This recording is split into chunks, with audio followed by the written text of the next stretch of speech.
ভাই ও বোনেরা, একটা জান্নাতের বাগান, এত সুন্দর একটা জান্নাতের বাগান। তো কিছুদিন আগে আমি একটা ছবি দেখলাম, এত সুন্দর ফুলের বাগান, যে কালারগুলো বাংলাদেশের মানুষ এখনো দেখে নাই, হয়তো ফেসবুকে টিভিতে দেখতে পারে। এত সুন্দর আল্লাহ পাক একটা বাগান বানাইছেন, যেটার সৃষ্টিকর্তা ওটা নিজেই।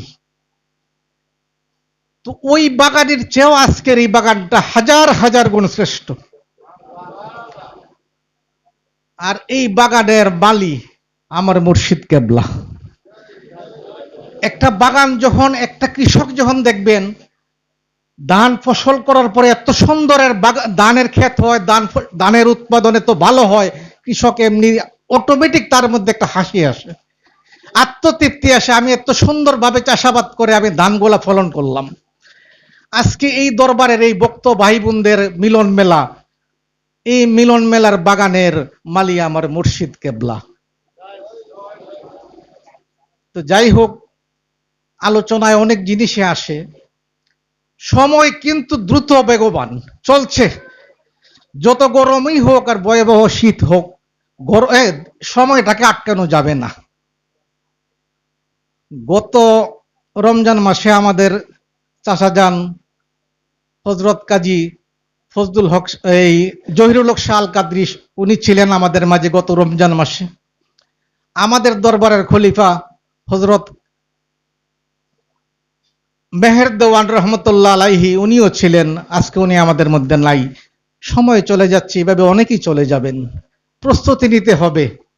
পৃথিবীতে যে আসছি, সময় চলে যাচ্ছে। শক্ত চামড়া ছিল, চামড়া দুর্বল হয়ে গেছে, তো আরো দুর্বল হবে। শক্ত যারা বাহাদুরি দেখাচ্ছেন, ওদের চামড়া এক সময় দুর্বল হয়ে যাবে। যত বড় দৌড়ের প্রতিযোগিতায় অনেকে ফার্স্ট হয়েছেন, এখন 100 গজ দৌড়টা দেখেন পারেন কিনা। পারা যাবে না, কারণ বয়স আমাদের জন্য আল্লাহ পাক একটা বয়স নির্ধারণ করে দিয়েছেন। যতই বলি আমি আরো বেশি দিন থাকবো, পারবো না, কারণ কোরআনের ঘোষণা তো। কোরআনে আল্লাহ পাক ঘোষণা করেছেন যে ইন্না লিল্লাহি ওয়া ইন্না ইলাইহি রাজিউন, তোমরা বলো যে আমি আল্লাহ তোমার কাছে আবার ফেরত আসবো। তাহলে আমি তো কমিটমেন্ট করলাম, ওয়াদা করলাম আল্লাহর কাছে আমি আবার ফেরত যাব। তাহলে আমি থাকার জন্য কোন ভাবে আমি আশা কল্পনা করি যে আমি আরো থাকবো? আমি তো থাকার জন্য, যাওয়ার জন্য প্রস্তুত। নির্দিষ্ট সময়সীমা 70 থেকে 75 বছর। তো আজকে একটা শক্তিধর রজনী, এই রজনীকে বলা হয় শক্তিধর রজনী, মহিমান্বিত রজনী, তারপরে শক্তিধর। এই রাত্রিতে শক্তি নাজিল হয়। তো ওই আলোচনায় যাওয়ার আগে আমাকে একটা জিনিস, আমি একজনকে খুঁজতেছি মনে মনে, কিন্তু চেহারা তো আমি চিনি না। উনি আমাকে গত শুক্রবার অথবা এর আগে শুক্রবার কোনো রাত 10টার দিকে সকালে উনি আমারে ফোন দিলেন যে আমি আপনাকে চিনি, আপনি আলোচনা করছিলেন আমাদের যে 15ই ফেব্রুয়ারির বড় হুজুরের, আমাদের বড় বাবার যে আলোচনা সভা, ওনার ওরস মোবারক ছিল, ওই দিন আমি আলোচনা করছিলাম দয়ালের হুকুমে। উনি হয়তো আমার মোবাইল নাম্বারটা নিয়েছিলেন। তো উনি আমার ফোন দেয়া বললেন যে আমি আপনাকে ফোন দিয়েছি, আপনার নাম্বারটা আমি নিয়েছিলাম, আমার বাসা 2500 থানার আশেপাশে, কি জানি বললেন, আমি সব এলাকা চিনি না। তো উনি বললেন যে আমি তো বায়াত হব, তো অনেকে তো বায়াত হইতে নিষেধ করে, আবার কেউ করে, তো এইটার ব্যাপারে আপনি তো জ্ঞানী মানুষ, আমাকে দেখেন অনেক জিনিস আছে, এক কথায় হ্যাঁ না বললে উত্তর দেওয়া যায় না। কোনো জিনিসের আলোচনা করতে গেলে এটার অনেক বিস্তারিত আলোচনা। তা আমাদের দরবারে প্রতি বৃহস্পতিবারে ফাতিহা শরীফ হয়, আপনি আসেন। আমি ওই দিন না হয় আলোচনা করলাম যে বায়াত আসলেই হইতে হবে কিনা, বায়াত প্রসঙ্গে কোরআন শরীফে কোনো আয়াত আছে কিনা, আমি ওই দিন বলবো। তো এরপরে আমি অসুস্থ ছিলাম, আসতে পারি নাই। তো আজকে উনি আসছেন কিনা আমি জানি না। তো উনি থাকলে হয়তো ভালো হইতো যে আমি আসলেই বায়াত করা দরকার আছে কিনা। আমরা যে এই যে লক্ষ লক্ষ মানুষ, হাজার হাজার কোটি কোটি মানুষ ঘুরতেছি, বিনা লাইসেন্সে ঘুরতেছি, যে কোনো সময় ট্রাফিক পুলিশ আটকাইলে জরিমানা করবে, কারণ সবার লাইসেন্স বাতিল হয়ে গেছে, লাইসেন্সটাকে রিনিউ করতে হবে। তো আমি এই প্রসঙ্গে আলোচনা করব। শেষ পর্যায়ে আইসা আমি একটু যে আজকে শক্তিধর রজনীটা কাহাকে বলে একটু বলবো আমি। তো বায়াত কি আসলেই আমাদের করতে হবে, এই প্রসঙ্গে আমি আলোচনা করি। তার চেয়ে বড় জিনিস হইল প্রত্যেকটা মানুষকে শুকরিয়া আদায় করা। আমার আল্লাহ পাক কোরআনে বলেন তুমি শুকরিয়া আদায় করো, শুকরিয়া আদায় করো। বারবার 31 বার বলছেন ফাবি আইয়ালা রাব্বিকুমা তুকাজ্জিবান, তোমাদেরকে এত নিয়ামত দিলাম আমি, তারপরে তোমরা শুকরিয়া আদায় করো না। আসলে শুকরিয়া আদায় করলে আল্লাহ পাক খুশি হন। আল্লাহ পাক সূরা বলছেন যে মানুষকে পৃথিবীতে আমি বসবাসের জন্য সমস্ত নিয়ামত দান করেছি, এবং মানুষের মধ্যে অনেকেই আছে অকৃতজ্ঞ, আমাকে কৃতজ্ঞতাই স্বীকার করে না। তো আমরা আল্লাহ পাকের কাছে হাজার শুকরিয়া, আল্লাহ পাকের কাছে হাজার শুকরিয়া আমাদের, যে উনি উনার হাজার হাজার নিয়ামত দান করেছেন, এর মধ্যে শ্রেষ্ঠ নিয়ামত আমাদের জন্য আমাদের মুর্শিদ পাক। এই দয়ালকে পেয়েছি, এটাই আমাদের জন্য হাজার শুকরিয়া, এবং ওই শুকরিয়া আদায় করতে হয়। আল্লাহ পাক বলছেন তোমরা শুকরিয়া আদায় করো। মাওলানা রুমি বলছেন তোমরা যদি কোনো হাক্কানি আলেমের সন্ধান পাও, হাক্কানি পীরের সন্ধান পাও, ওই পীরের কাছে বায়াত গ্রহণ করার পাশাপাশি শুকরিয়া আদায় করো। ওই শুকরিয়াটা হইল মুর্শিদের পায়ে সেজদা করা। মাওলানা রুমি আবার বলছেন মসজিদে কান আন্দারানে আউলিয়া সেজদাগাহে জুমলা আস্ত উনজা খুদাস্ত, অর্থাৎ প্রত্যেকটা অলির দরবারে একটা মসজিদ রয়েছে, ওই মসজিদের মধ্যে যে সেজদা করে ওই সেজদা সরাসরি আল্লাহ নিজে প্রাপ্ত হন। এই মুর্শিদ কোনো সেজদা পায় না, সেজদা কে পায়? আল্লাহ নিজেই পান। তো আমরা শুকরিয়া হিসাবে আজকে আমার মুর্শিদকে আমরা সবাই সেজদা করব, সেজদা করি। হ্যাঁ, এটা শুকরিয়ার সেজদা।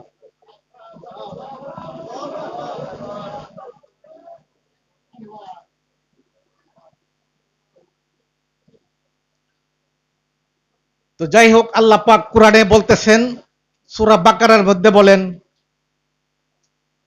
আল্লাযীনা ইয়ানদুকুনা আহাদাল্লাহি মিন বাদি ওয়া মিসবিক, অর্থাৎ তোমরা যারা আমি আল্লাহর সাথে কমিটমেন্ট করেছো।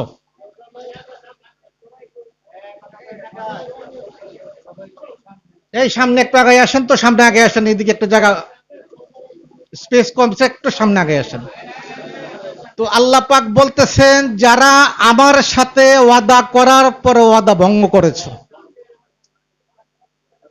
সূরা বাকারার 27 নম্বর আয়াত আল্লাহ পাক বলছেন আল্লাযীনা ইয়ানদুকুনা আহাদাল্লাহি মিন বাদি, আমি আহাদ আল্লাহর সাথে তোমরা চুক্তি ভঙ্গ করেছো।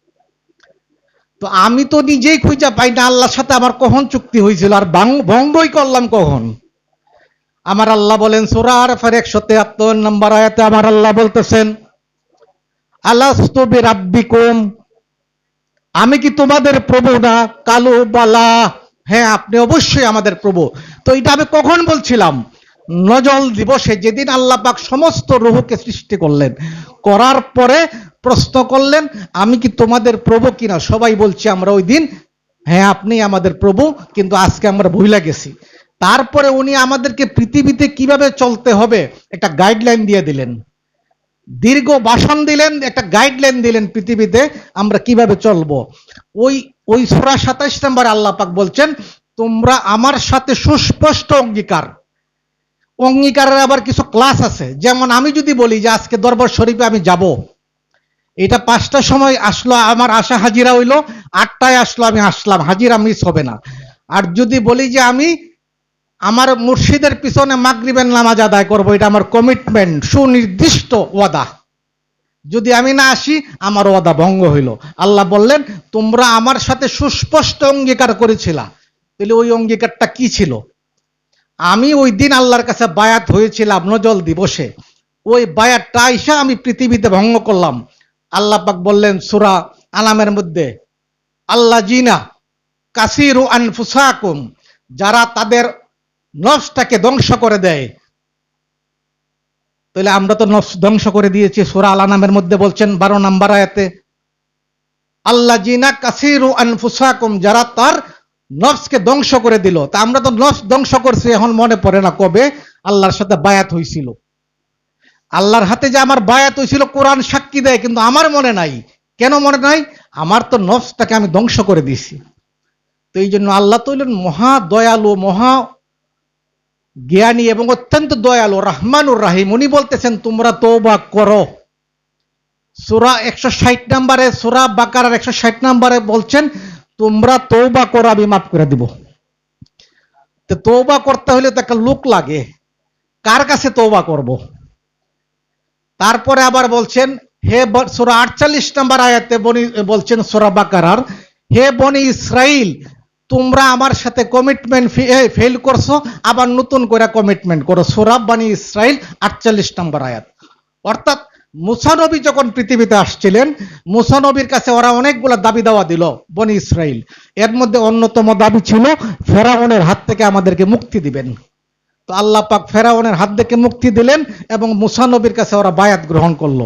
এর কিছুদিন পরে ওরা বায়াত ভঙ্গ করে দিল। এই জন্য আল্লাহ পাক বলছেন, হে বনি ইসরাইল, তোমরা যেহেতু আমার মুসা নবীর সাথে অঙ্গীকার করার পরেও অঙ্গীকার ভঙ্গ করছো, এখন আখিরি জামানার নবী আমার হাবিবকে পাঠাইছি, তার হাতে তোমরা বায়াত গ্রহণ করো। ওরা বায়াত গ্রহণ করে নাই। আল্লাহ পাক সূরা 151 নম্বর আয়াতে বলছেন, তোমাদের মধ্যে আমার হাবিব কোরআন তেলাওয়াত করে তোমাদেরকে শোনায়, তোমরা যে জিনিস জানতা না সেই জিনিস তোমাদেরকে শিক্ষা দেয়, তোমাদেরকে পরিশুদ্ধ করে, তোমরা ছিলা নাপাক, তোমাদেরকে পাক বানায়। তাইলে একজন মুর্শিদ যখন একটা নাপাক দেহকে পাক বানাইয়া দেন, ওই মানুষটা কি হয়ে যায়? পবিত্র মানুষ হয়ে যায়, নফসে মুতমাইন্নার অধিকারী হয়ে যায়। আর নফসে মুতমাইন্নাকে আল্লাহ পাক বলছেন, ইয়া আইয়ুহান নাফসুল মুতমাইন্না, হে আমার মুতমাইন্নার আত্মা, রূহ, তুমি জান্নাতে প্রবেশ করো। ওই যখনই সে জান্নাতে প্রবেশ করতে যায় এবং সে যখন নফসে ওয়াহদানিয়তের স্তরে পৌঁছে যায়, অর্থাৎ মওলা আলীর দরজায় যায়, তখন তাকে আল্লাহ পাক একটা রহমত দেন। ওই রহমত প্রাপ্ত হওয়ার পরে আল্লাহ বলেন, আলা ইন্না আউলিয়া লা কাউফুন আলাইহিম ওয়ালা হুম ইয়াহজানুন। তখন ওই লোকটা আর মুমিন থাকে না, কি হয়ে যায়? আলা ইন্না আউলিয়া, আল্লাহর বন্ধু হয়ে যায়। আবার আল্লাহ বলছেন, এত কিছু বলার পরেও তুমি যে বায়াত ভঙ্গ করলা, তোমাকে আমি সুস্পষ্ট দলিল দা প্রমাণ করার পরেও যখন তুমি বিশ্বাস করো না, তখন আল্লাহ বললেন, ইন্না জাহালনা শাইতানু আউলিয়া, ইন্না জাহালনা শাইতানু আউলিয়া, অর্থাৎ আমি শয়তানকে তার আউলিয়া বানাই দিলাম, তার অভিভাবক বানাই দিলাম। তাইলে আমার আল্লাহ আমাকে ইন্না আলা ইন্না আউলিয়া বইলা সম্বোধন করছেন, তার বন্ধু বইলা।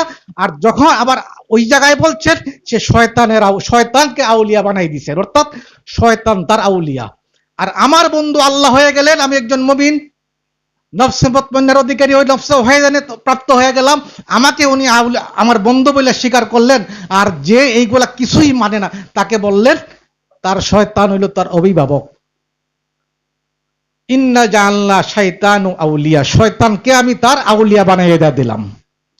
এখন প্রশ্ন আসলো যে আমরা যে এত সুস্পষ্ট অঙ্গীকার আল্লাহ কোরআন দা দলিল দা প্রমাণ করতেছেন যে আমরা বায়াত গ্রহণ করছিলাম, আমাদের বায়াত ভঙ্গ হয়ে গেছে, তাহলে নতুন করে বায়াত করার দরকার আছে কি নাই?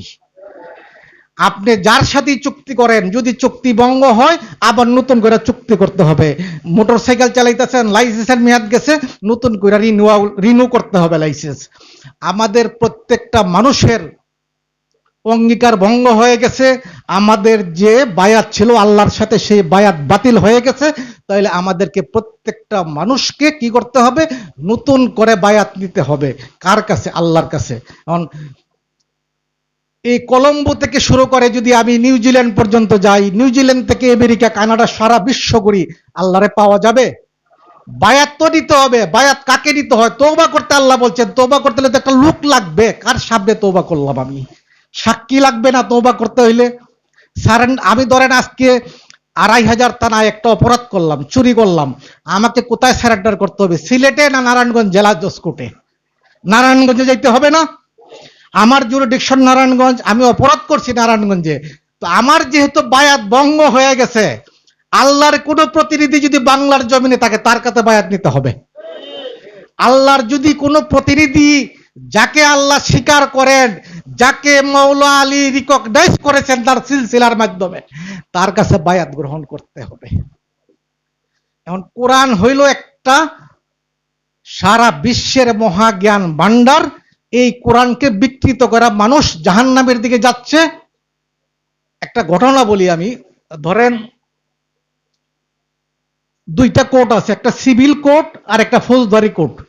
ফৌজদারি কোর্টে ম্যাজিস্ট্রেট বসে, উনি যদি ভুল করে আপনাকে আজকে জামিন না দেয়, 7 দিন পরে আবার জামিন পেয়ে যাবেন। 7 দিন কি হবে? 7 দিন আপনি জেলখানায় মোটা ভাত খাইবেন, আর তো কোনো ক্ষতি নাই। আশেপাশের লোকের কোনো ক্ষতি হবে? সে 7 দিন গরমের মধ্যে থাকবে। কিন্তু কোন সিভিল আদালতের জজ যদি ভুল করে জমির রায় অন্য মালিককে দিয়া দেয়, 30 বছর এটা সমাধান হবে না, কারণ সে তো মালিকানা হস্তান্তর করে দিছে আরেক বাড়ির মালিককে। বাদী দাবি করছে এই জায়গার মালিক আমি, বিবাদী বলতেছে যে না এই জায়গার মালিক আমি। এখন জজ সাহেব যদি ঘুষ খায়া অথবা না বুঝে রায় দিয়া দেয়, এইটার জন্য বংশ পরস্পরায় ভুগতে হবে। তাইলে একজন সিভিল জজের গুরুত্ব বেশি।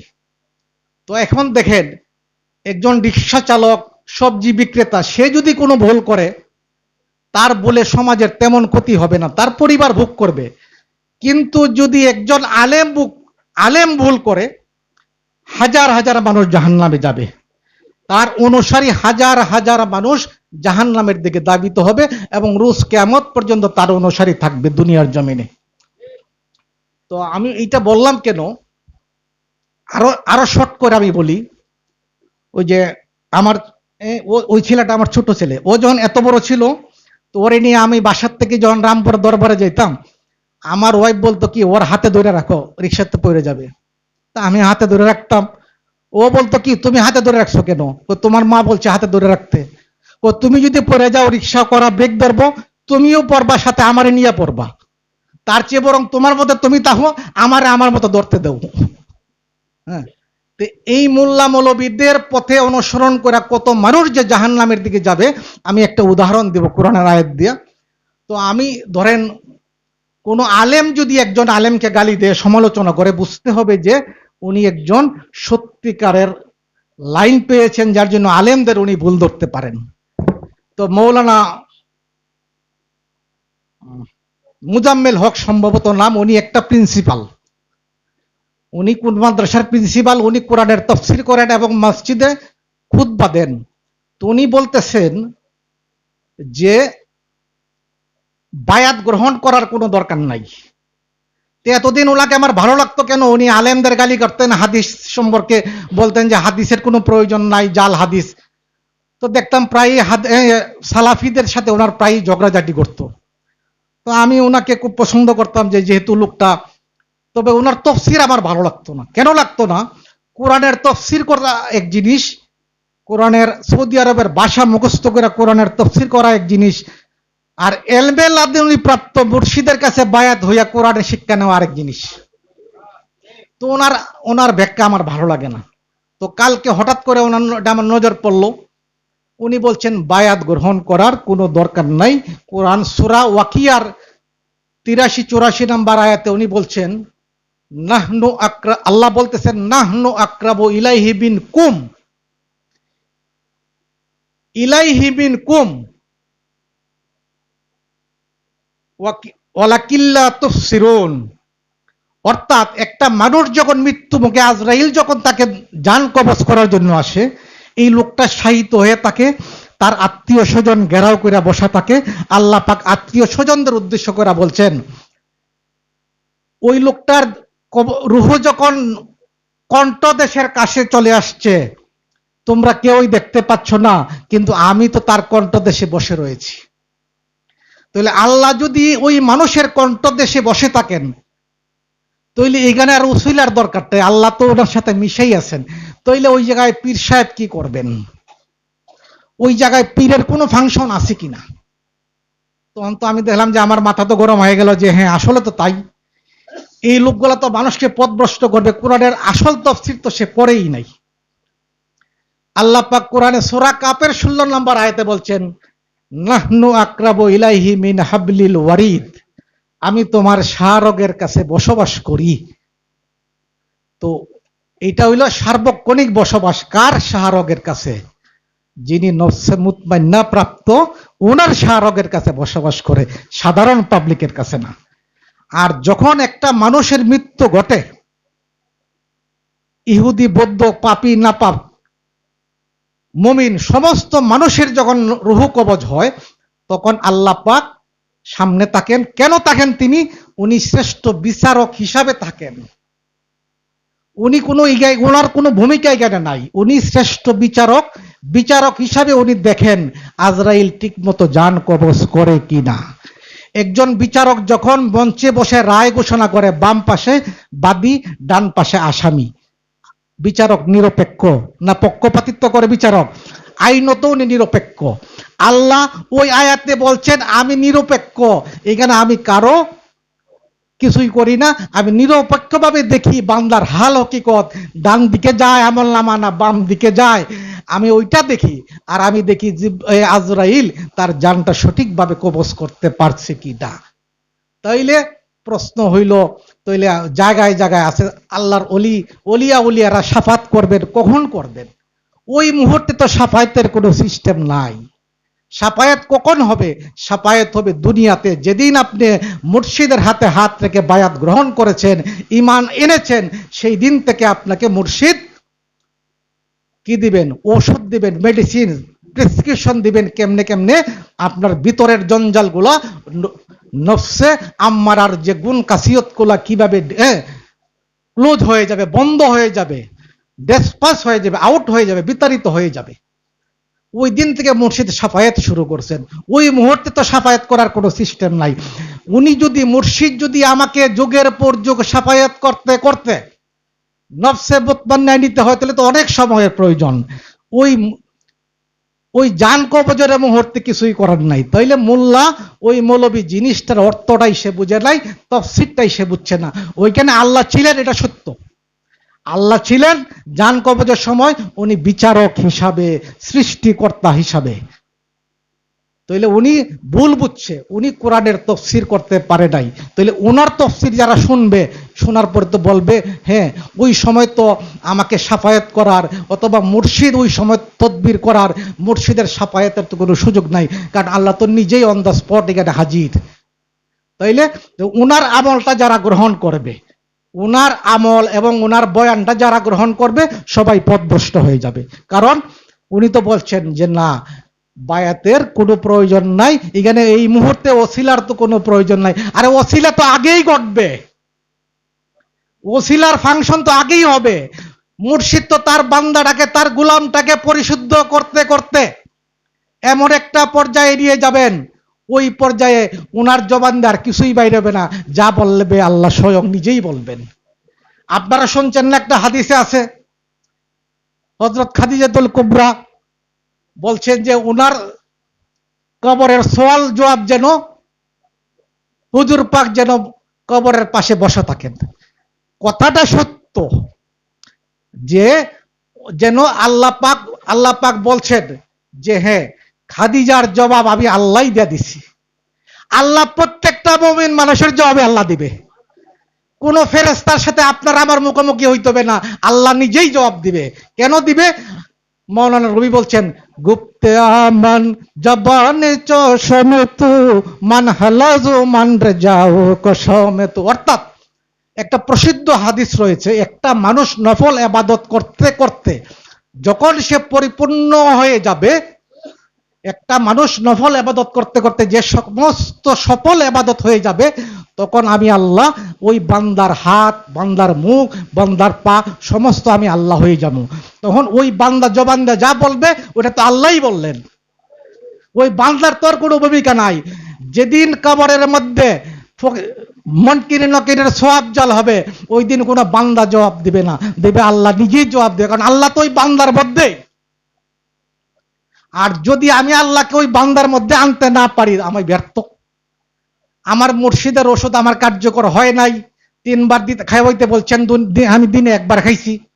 উনি যে 3 বার ওষুধ দিতে বলছেন আমাকে, আমি তো 3 বার ওষুধ নেই নাই।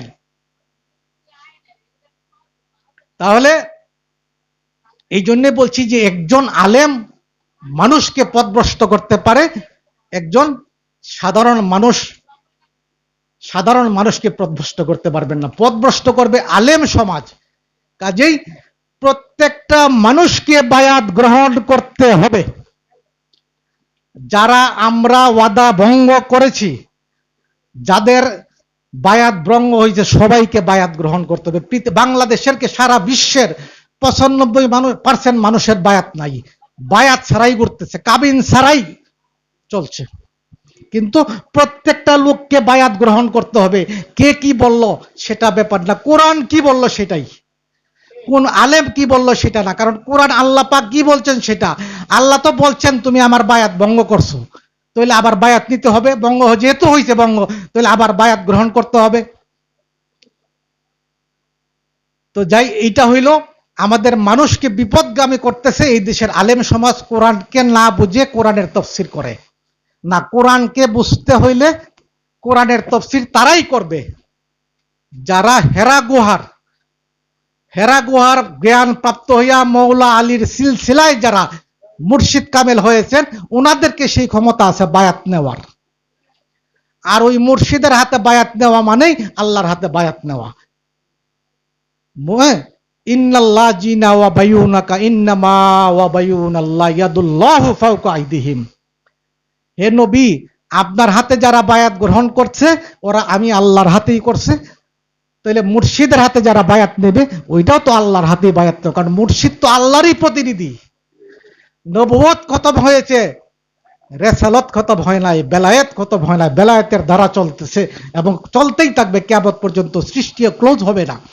এই সৃষ্টি ক্লোজ হওয়ার কোনো সিস্টেম নাই, চলতেই থাকবে। এবং যুগে যুগে আল্লাহর ওলিয়া উলিয়ারা পৃথিবীতে আসবেন, মানুষকে হেদায়েতের পথ দেখাবেন। তো আজকে আমার যে মানে ধারণা ছিল একটা ক্লিয়ার করে দিব। আমার ওই ভাই হয়তো আসেন নাই।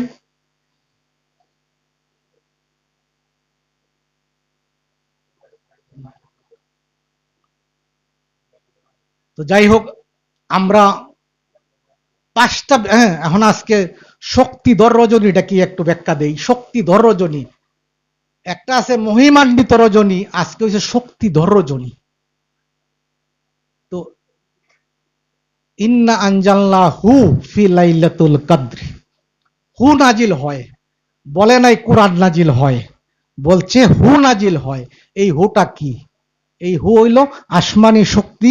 যে আসমানি শক্তি এই কোরআন নাজিল হওয়ার আগেই নাজিল হয়ে গেছে, সেটাকে বলা হয় আশহাদু আল্লা ইলাহা ইল্লাল্লাহু ওয়াহদাহু মুহাম্মাদান আবদুহু ওয়া রাসূলুহু। এইভাবে পাঁচটা শক্তি। এই পাঁচটা শক্তি হইল আল্লাহর প্রকাশ। আল্লাহ গোপন, প্রকাশ হয়ে গেলেন কোথায়? পাঁচটা শক্তির মাধ্যমে। এই পাঁচটা শক্তি হইল পাক পাঞ্জাতন। এই পাঁচটা শক্তি পাক পাঞ্জাতন। এই পাক পাঞ্জাতনের শক্তি আল্লাহর গোপন প্রকাশী পাক পাঞ্জাতন। তা আল্লাহ দুর্বল না সবল? আল্লাহর শক্তি আছে না নাই? তো ওই শক্তিটাই আজকে নাজিল হবে কি আকারে? জ্ঞান আকারে। তীর ধনুক নিয়ে না, এটা জ্ঞান। জ্ঞানের উপরে কোনো শক্তি নাই। আল্লাহ পাক বলছেন সর্বপ্রথম আমি লৌহ কলমে কলম নাজিল করেছি এবং ওই কলমকে আমি হুকুম দিছি লেখো। ওই মৌলবী সমাজীরা তাফসীর করে আল্লাহ পাক যখন কলমকে হুকুম দিলাম লেখো, এই কলম লিখতেছে আসমান জমিনের শুধু লেখাই। আসলে ওরা তো যে ধারায় লেখাপড়া শিখছে, এটা তো জ্ঞানের কথা না। কেন জ্ঞানের কথা না আমি বলি। লৌহ হইল কলম, কলম হইল একটা জ্ঞান, নূরের ভান্ডার। ওই নূরের ভান্ডার কোথায় লিখতেছে? প্রত্যেকটা মানুষের লৌহ মাহফুজের মধ্যে ওই কলম লিখতেছে। কি লেখে? জ্ঞান লিখতেছে, জ্ঞান। ওই জ্ঞানটাই হইল শক্তি। আজকে এই পাক পাঞ্জাতনের শক্তি প্রকাশ হবে কার কাছে?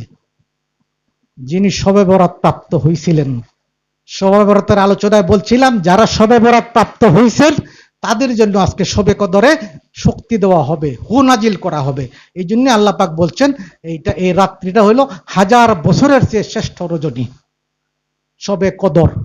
আমরা যারা আজকে শবে কদর প্রাপ্ত হব, আমাদের জন্য আগামী পরশুদিন ঈদ, ঈদুল ফিতর। ঈদুল ফিতরটা কি? ঈদ মিলন। আবার কারো কারোর জন্য ঈদ পুনর্মিলন। যেমন আমার মুর্শিদ ওই দিন কি হবে? ঈদ ওনার পুনর্মিলন হবে, ওনার পুণ্য স্মৃতি দর্শন করবেন। আর আমাদের জন্য হইল ঈদ, ঈদ পালন। তো এইটাই বলছিলাম যে কোরআন নিয়ে গবেষণা করতে গেলে একজন ওলিয়া উলিয়ার দরবারে যাও বাবা যান।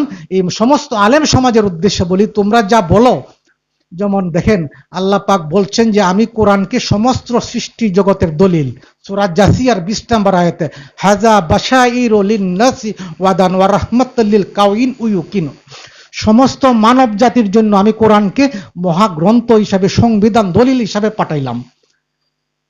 এই কিছুদিন যাবৎ কিছু আলেম সমাজ অন্ধকার জগতের শিক্ষা ওদের দিয়ে প্রকাশ পাচ্ছে, বলতেছি কি হযরত উমরের নির্দেশে, হযরত উমরের অনুরোধে 22টা আয়াত আল্লাহ পাক নাজিল করছেন। তো যখন ওরা শুনবে, যখন বিধর্মীরা, ইহুদি খ্রিস্টান বৌদ্ধরা, যাদেরকে আমরা বলতেছি, যাদেরকে আমরা যারা সুফিবাদে বিশ্বাস করি, আমরা যারা সুফিজম প্রচার করতে চাই, আমরা যারা মৌলা আলীর জ্ঞান বিতরণ করতে চাই, আমরা সারা বিশ্বের মানুষকে আহ্বান করি, সারা বিশ্বের মানুষকে আহ্বান করি যে তোমাদের ইমাম এবং আমাদের ইমাম এক ইমাম, ইমামের মধ্যে কোনো পার্থক্য নাই। তোমাদের নবী আমাদের নবী একই নবী, যুগে যুগে বর্তমান, কোনো পার্থক্য নাই। তো ওরা যখন শুনবে যে হযরত উমরের নির্দেশে, ওনার অনুরোধে 22টা কোরআনের আয়াত আসছে, ওরা কি ওই কোরআন গ্রহণ করবে? ওই মৌলবীর কি একটু লজ্জা লাগে না এটা প্রকাশ করতে যে হযরত উমরের নির্দেশে, হযরত উমরের অনুরোধে আল্লাহ পাক 22টা কোরআনের আয়াত নাজিল করেছেন? যে কোরআনকে আমরা বলি সার্বজনীন কোরআন, এই সাউন্ডটা একটু বাড়ানো যাবে নাকি? এই সাউন্ড একটু বাড়ানো যাবে? আসেন, হ্যাঁ। যে কোরআনকে আমরা বলি সার্বজনীন কোরআন, সমস্ত মানব জাতির কোরআন, এটা তো হয়ে যায় হযরত উমরের কোরআন। ওই আলেম সমাজের কাছে আমি প্রশ্ন রাখতে চাই, এই কোরআন তো আল্লাহর নবীর কোরআন না। আল্লাহ তো বলছেন ইন্নাহু লাকাউলুন রাসূলুন করিম, ইহা সর্বশ্রেষ্ঠ রাসূলের বাণী, ইহা রাসূলের বাণী, নিঃসন্দেহে, ইন্না নিঃসন্দেহে ইহা রাসূলের বাণী। এখন তো আমি তো বলতে চাই ইন্না লাকাউনা হযরত উমরের বাণী। এটা এই 22টা আয়াত তো হযরত উমরের, তো এইটা ইহুদি খ্রিস্টানরা মানবে কেন?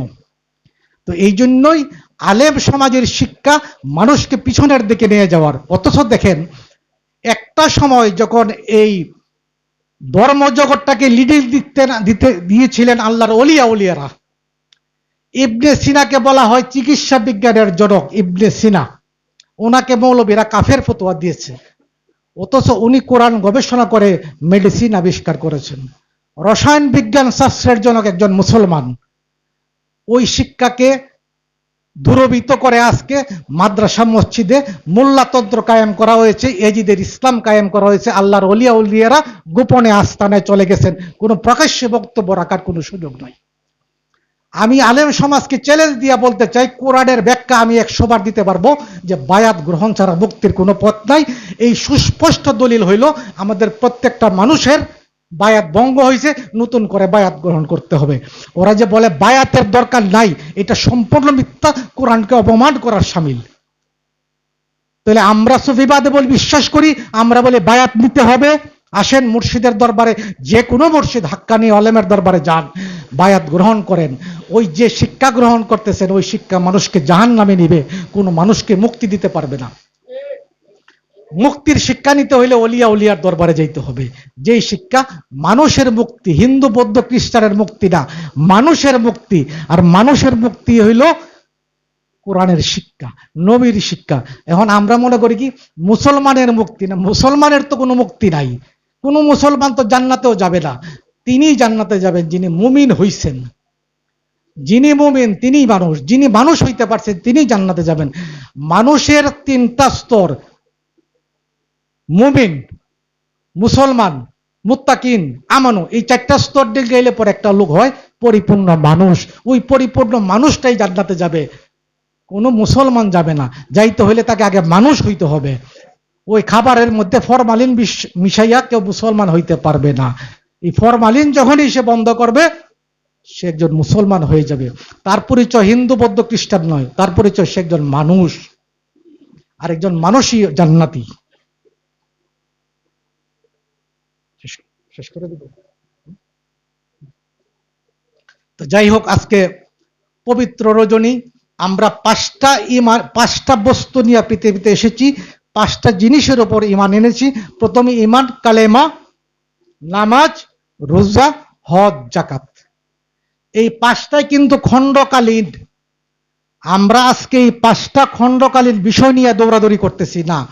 এই পাঁচটা জিনিস আপনাকে মূল জিনিসের সাথে একত্র করে দেবে। এই পাঁচটা জিনিস হইল আপনার কি খণ্ড জাগতিক প্রকাশ। ঈমান আনলাম লা ইলাহা ইল্লাল্লাহু মুহাম্মাদুর রাসূলুল্লাহ, এটা হইল না দেখে ঈমান। আর দেখে যদি ঈমান আনতে, আর এই ঈমানের হাকিকত জানতে হইলে দেখে ঈমান আনতে হবে। এটার হাকিকতে যাইতে হইলে দেখতে হবে, আর দেখতে হইলে একজন মুর্শিদ কামেলের কাছে গিয়া দেখার শিক্ষা নিতে হবে। আমার মুর্শিদ যখন প্রথম দিকে আলোচনায় বলতেন যে এ দেশের কোন আলেম সমাজ কলেমা জানে না, তো আমি তো আরো পুরা যখন ছোট বয়স কম, ওই যে হারিদ গেঞ্জাম তো লাগবো, একটা মামলা তো হবে। পরে না, উনি বলছেন যে না, জিনিস সেটা না, এ দেশের আলেম সমাজ কালেমা জানে কোনটা, মুখস্থ কালেমা। এইটা মুখস্থ কালেমা জন্মের পর থেকে সমস্ত বাচ্চা শিখতেছে, বুড়া হয়েও শিখতেছে লা ইলাহা ইল্লাল্লাহু মুহাম্মাদুর রাসূলুল্লাহ। এইটা কলেমা না, এইটা হলো তোমার প্রাথমিক শরীয়তি কলেমা। এইটা দিয়েই তোমাকে মূল কলেমা যাইতে হবে, হাকিকতের কলেমা। যে কলেমা মুখস্থ করা যায় না, ওই কলেমা দেইকা সেজদা করতে হয়। ওই কলেমা যখনই আল্লাহর হাবিব বলছেন নামাজ, ওই নামাজ যখন আমি দেখি আমার চক্ষু শীতল হয়। আর নামাজ তো পড়ি, চোখ তো তাই এই জায়গায়, কপাল এই জায়গায়, চোখ ঠান্ডা হয়ে তুলে মুখ তো ঠান্ডা হবে না। এই নামাজটা যখন আমি আমার মুর্শিদকে নামাজ হিসাবে দেখি, তখন আমার চোখ তো অটোমেটিক ঠান্ডা হয়ে যায়। আমি যখন নিয়ত করি মুর্শিদের দরবারে যাব, আনন্দ আসলাম, মুর্শিদকে দেখলাম, আমার নামাজ কায়েম হয়ে গেল, নামাজ প্রতিষ্ঠা হইল, চোখ ঠান্ডা হয়ে গেল। এইটাই হইল হাকিকতের নামাজ, হাকিকতের কলেমা। রোজা, হ্যাঁ, এইটা হইল 30 দিনের রোজা, খণ্ডকালীন রোজা। এইটা কিসের রোজা? আগের দিনে 3 বেলা আহার করছি না রোজার ছাড়া, সকালের নাস্তা, দুপুরের ভাত, রাত্রের ভাত। এখন তো 3 বেলায় ইফতারি, 10টার সময় ভাত, সেহরি। তো পার্থক্যটা কি? ওই সময় তো না খাইয়েই ছিলাম, 3 বার খাইছি, এখনো তো 3 বারই খাই। তাহলে রোজার বেদটা কি? ওই রোজার বেদে 30টা রোজা না, ওই রোজার বেদ হইল 6 রোজা। 6 রোজা অনেকে রাখেন না আপনারা, গ্রাম দেশে তো বেশি হয় এটা। আমাদের দেশে বলে কি যে এই 6 রোজা হইল 30 রোজা সাক্ষী। কথা সত্য, বুঝছি ভুল। এই যে 30টা রোজা রাখলাম, এইটা সাক্ষী 6 রোজা। 6টার কি আবার 6টা ইন্দ্রিয় আজকে থেকে কি হইল? ক্লোজ হয়ে গেল। সমস্ত বন্ধ কাজ পরিত্যাগ করবে, অন্যায় অবিচার সমস্ত পরিত্যাগ করবে। তাইলে কি হইল? আমার 6টা রোজা চালু হয়ে গেল, 6টা রোজা জারি হয়ে গেল, কায়েম হয়ে গেল। আমার এই 30 রোজা আর কেন ইনএক্টিভ। এটা আমি পালন করব সমাজের লোকজনের সাথে, কিন্তু আমার মূল রোজা একটাই, যেটা হাকিকতের রোজা, ওইটা হলো একবার। এটা ভাঙ্গা করা যায় না, এটা ভাঙ্গা হবে না। এবং ওইটার ইফতার করতে হয় আগে। আমি অনেক মৌলবীরে জিজ্ঞেস করছি, তাড়াতাড়ি ইফতার করার অর্থ নাকি? নবী তো বলছেন তাড়াতাড়ি ইফতার করো। আমি তখন জোহরের পরে ইফতার করে দিছি। হ্যাঁ, সর্বনাশ হয়েছে। তো আরেকদিন হয়েছে কি, ওই যে আমার হঠাৎ করে দরবারে আসার কথা ছিল, গ্যাসের জন্য পেট কি হয় শক্ত হয়ে গেল। তো আমি 10টার দিকে ওই যে লিকুইড গ্যাস্ট্রিক খাওয়ার পরে কমলো, তো রোজা। আমার না, রোজা তো রোজার জায়গায় আছে, এটা তো ওষুধ খাইছি আমি। কয় না, ওষুধ খাইলে রোজা ভঙ্গ। আমি চ্যালেঞ্জ দিতে বললাম, ওষুধ খাইয়ে তো রোজা ভঙ্গ হয় না। কারণ যে জিনিস খাইয়া তোমার আত্মা তৃপ্তি হয় রোজার মধ্যে, ওইটা তোমার রোজাটা ভঙ্গ করে দিল। তোমার দই আহারি রোজা, যেটা আহারি, যেটা মুখের রোজা, ওইটা যদি কোনো জিনিস খাই আমি তৃপ্তি পাই, তাহলে তো আমি রোজা ভঙ্গ। তো ওষুধ খাইয়া কি কেউ তৃপ্তি পাইছে? এটা তো গ্যাস, একটা দুর্গন্ধ। তবে হ্যাঁ, ভিটামিন খাইয়া যদি কেউ বলে যে ওষুধ খাই, এটা হলো বন্ডামি। ভিটামিন তো তোমার দরকার নাই, তোমার দরকার ছিল গ্যাসের ওষুধ খাওয়া। তো এইটাই বলতে চাই যে তোমার মূল রোজা একটাই, যে আমি দুনিয়াতে আর কোনো পাপ কাজ করব না, মুর্শিদের দেওয়া তালিম মতো আমি চলবো। ওইটাই আমার মূল রোজা। এইটার ভঙ্গ হবে না। এইটার একমাত্র একদিনই ভঙ্গ হবে, যেদিন একটা মানুষ পৃথিবী থেকে বিদায় নেবে, তার উফাত হয়ে যাবে, সেদিন এই রোজাটা ভঙ্গ হবে। আর ওইটাও তো রোজা ভঙ্গ না, সে তো শুধু দেহ ত্যাগ করলো, স্থানান্তর হয়ে গেল, সে স্থান ত্যাগ করলো। তার তো মৃত্যু হয় নাই, সে স্থান ত্যাগ করেছে। তার মৃত্যু হয় নাই, স্থান ত্যাগ করেছে। তো এইটাই বলছি যে সেইটা হইলো আমার সেইটা হলো আমার কি হাকিকতের রোজা একটাই, এবং ওই রোজার জন্য বলা হয়েছে তাড়াতাড়ি ইফতার করো। অর্থাৎ যে যৌবন বয়সে ওই রোজাদার হয়ে যাবে তার জন্য আরো ভালো বৃদ্ধ বয়সে রোজা রাখবো। বৃদ্ধ বয়সে বায়াত গ্রহণ করলো, এখন বুঝেন বৃদ্ধ বয়সে কতটুকু তালিম করতে পারবো আমি। তো এই জন্যই বলছেন আল্লাহর হাবিব তাড়াতাড়ি ইফতার করো, মানে তাড়াতাড়ি বায়াত গ্রহণ করো। তোমার বায়াত গ্রহণই হইলো তোমার ইফতার। মুর্শিদে কোরআন এবং হাদিসের অনেক জটিল শব্দ রয়েছে যেগুলায় উল্টা ব্যাখ্যা হয়। এই উল্টা ব্যাখ্যায় সমাজের মধ্যে বিশৃঙ্খলতা সৃষ্টি হবে, মানুষ জাহান্নামে যাবে। এই জন্য ওলিয়া ওলিয়াদের কাছ ছাড়া এটার সঠিক ব্যাখ্যা পাওয়া যাবে না। এই যে আমি অধ্যাপক মোজাম্মেল হক সাহেব নাম মনে পড়ছে, উনি অনেকগুলা কোরআনের তফসির করেছেন। তো এখন তো বুঝলাম যে ওনার কোরআনের তফসির একটাও সঠিক হয় নাই, কারণ উনি কোনোদিন বায়াত গ্রহণ করেই নাই। উনি বায়াত সিস্টেমটা স্বীকার করে না, তাহলে সে কিসের মুসলমান? সে কিসের কোরআনের তফসির করবে? সৌদি ভাষা জানলে কি কোরআনের তফসির হবে? কোরআনের তফসির করতে হলে একজন হক্কানি আলেমের গোলাম হইতে হবে। হক্কানি আলেম যদি দেখেন, একটা জিনিস আমি বলি, ওই যে মৌলবীরা লাপাইতেছে ইমাম মেহেদী আসবেন, আবার সাথে আছে কোরআন শরীফে ঈসা নবীও আসবেন, কিন্তু ঈসা নবীর কথা বলে না। কেন বলে না? ঈসা নবী যদি আবার আসেন তাহলে তো আবার খ্রিস্টানরা পুনর্জাগরণ ঘটবে, ওদের তো আবারও তাদের নবী আবার দুনিয়াতে আসছেন। মৌলবীরা ঈসা নবীরটা বলে না, খালি বলে ইমাম মেহেদী আসবেন। হ্যাঁ, ইমাম মেহেদী আসবেন কেন? ইমাম মেহেদী যুগে যুগে আসেন। তবে প্রশ্ন হইল কি, ইমাম মেহেদী আসবেন কোরআনের কোন আয়াতে আছে? কেউ চ্যালেঞ্জ করলাম, দেখাইতে পারবে? ইমাম মেহেদী আসবেন কোরআনের কোথাও নাই। ইমাম হযরত ঈসা আসবেন বলা আছে, ঈসা সে তো কিয়ামতের লক্ষণ, কোরআন শরীফের আয়াত। এইটার ব্যাখ্যা আমি আমার মুর্শিদের কাছ থেকে যতটুকু বুঝার আমি বুঝে নিয়ে নিয়েছি, আমার আর দরকার নাই। ঈসার ব্যাখ্যাটা উনি আমাকে দিচ্ছেন, কিন্তু ইমাম মেহেদী কে? কোরআনে তো কোথাও নাই ইমাম মেহেদী। কয় আল্লাহর নবী বলছেন। আল্লাহর নবী তো বলতে পারে না, আল্লাহর নবী তো গায়েব জানে না, বলে কি করে? 1400 বছর আগে উনি কি করে বললেন ইমাম মেহেদী আসবেন? উনি কি করে বলেন গাজওয়াতুল হিন্দুস্তানের যুদ্ধ হবে, গাজওয়াতুল হিন্দ? এটা কি হবে? নবী তো গায়েব জানে না। কয় হ্যাঁ, নবী গায়েব জানে না। তাহলে এটা কে বললো? নবী বললো। এটা বিশ্বাস করেন কিভাবে?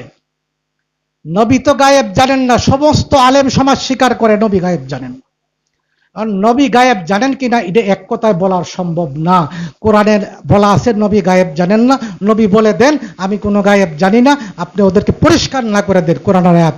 আবার আল্লাহ বলছেন আলিমুল গাইবি ফালা ইউযহিরু আলা গাইবি ফাহাদা ইল্লা মান ইত্তাবা বির রাসূলি।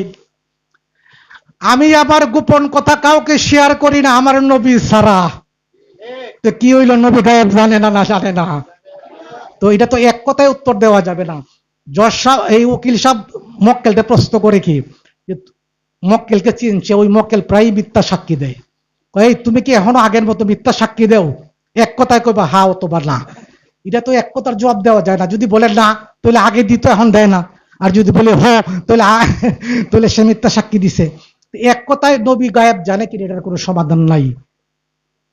হ্যাঁ, নবী গায়েব জানেন কিনা এরকম অনেক জিনিস রয়ে গেছে, এক কথায় সমাধান নাই। ইমান কি? এক কথায় ইমানের কোনো অর্থ নাই। ধর্ম কি? এক কথায় ইমান এক কথায় উত্তর দেওয়া যাবে না, বিস্তারিত আলোচনা। আমি চ্যালেঞ্জ করি, আসেন আমাদের সাথে বসেন, আমরা প্রমাণ করে দিই নবী গায়েব জানেন।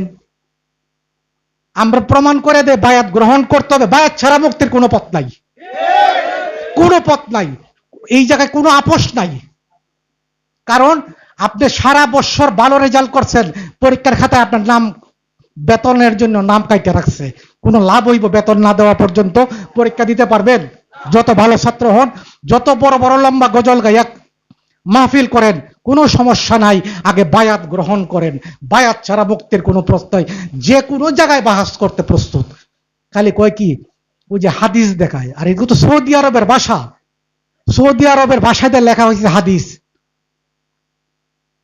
এইটা দিয়ে আহলে দৌড়াদৌড়ি করতেছেন। হায় ভাই, তুমি যদি একজন হাক্কানি আলেমের দরবারে গিয়া হেরা গুহার জ্ঞান করতাই, বস্তার পর বস্তা হাদিসের দরকার ছিল।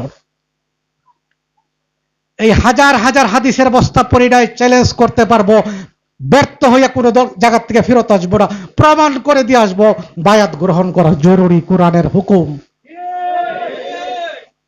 তো আমা আলাইনা ইল্লাল বালাগ। আজকে এই মহাশক্তিধর রজনীতে যেন মুর্শিদের দয়া চাই, দয়া করো মোরে হজরত বেনজির আউলিয়া। জয় গুরু।